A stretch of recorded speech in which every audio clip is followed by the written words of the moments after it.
In the jag down to Hastings on a lovely spring day is idyllic, but for us we're not just going there just for the ride, we're going to a Shim Sham workshop. What's Shim Sham, I hear you cry? We'll find out.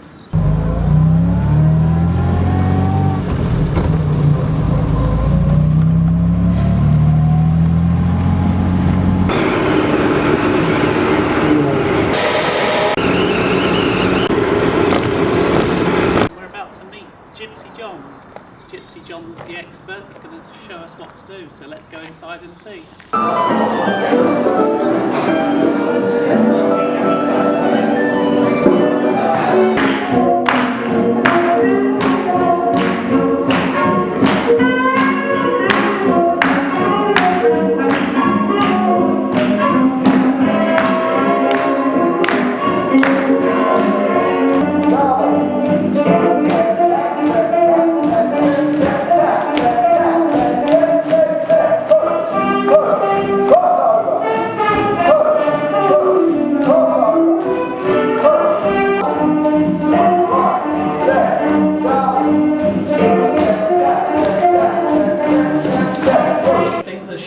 Workshop. Yeah, that's rather a colourful name, isn't it? What's it all about? Very few people probably know. Well, the Shim Sham Shimmy is an authentic jazz line dance where the girl steps all the same as the boys, and it came out of Harlem, New York about 1932, and it was a dance that really the Lindy hoppers stole from a little tap dance routine that a couple of guys put together.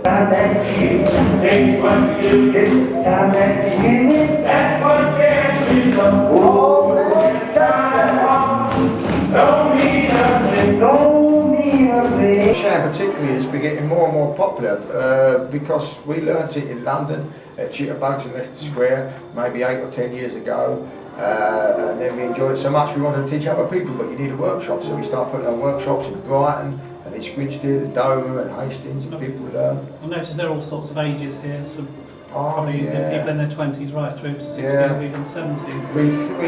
We say from 8 to 80.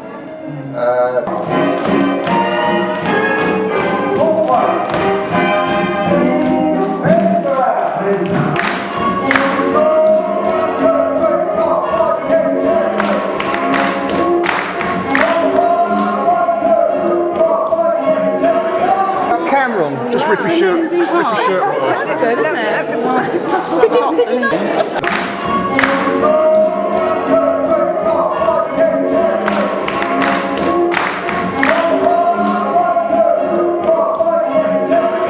This is a sort of lifestyle thing. Do you live a lifestyle along the 30s? Oh God, yeah, for sure. But I'm not as bad as some others. You know, I have old cars, motorcycles particularly is one of my vintage passions. But knickknacks around the house, and of course the clothes as well. So you've got to dance good, you've got to look good. So you have lots of different outfits? Yeah, a good wardrobe, get a nice haircut, nice pair of jazz shoes. Some people, the whole house is completely like 1940s. Yeah, perhaps we can have a look at some time. Sure, yeah. That would be great. Look forward to that. Thank you. Yeah.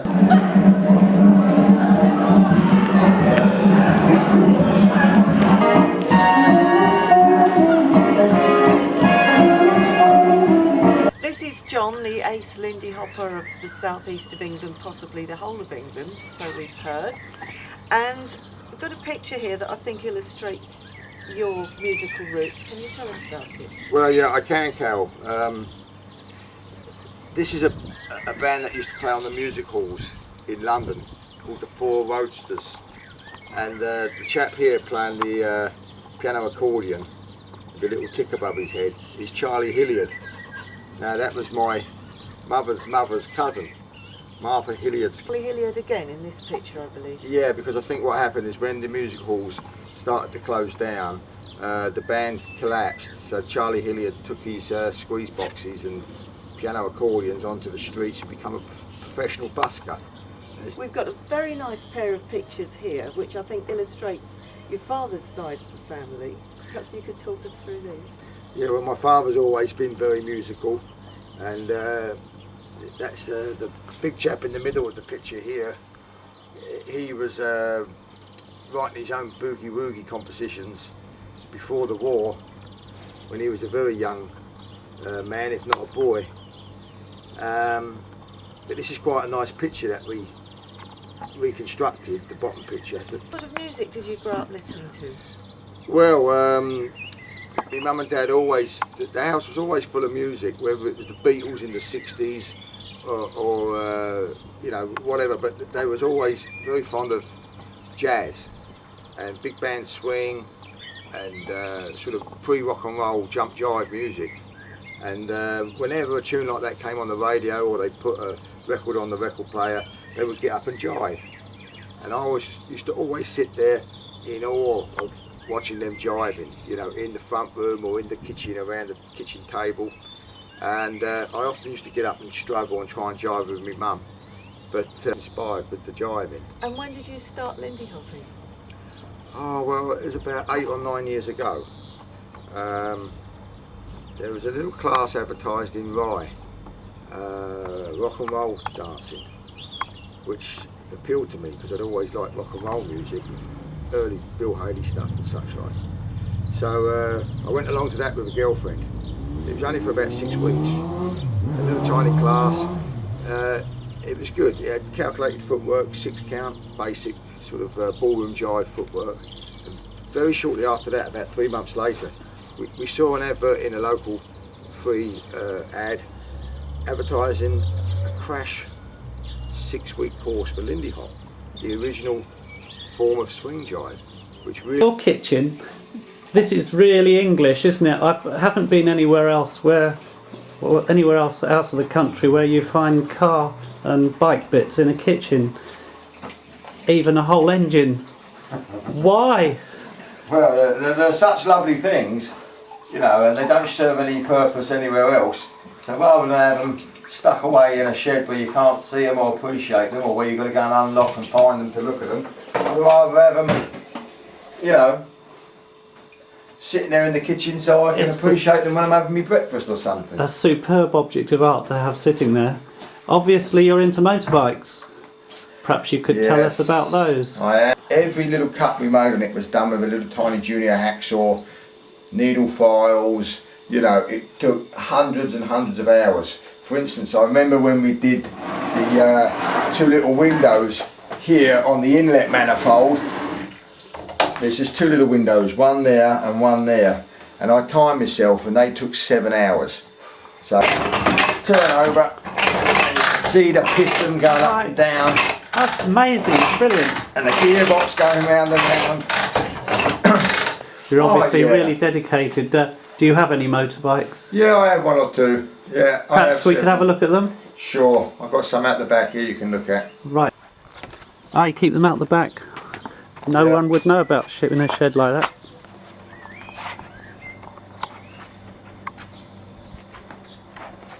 Come in, have a look. Nearly all British, English machines. Not all. Oh, it's never ending. So all the bikes in here I built myself. Probably over a period of about, in fact, about 14 years, I think. These 2 look the oldest, obviously in line with your Lindy hop and dancing. Yeah, yeah.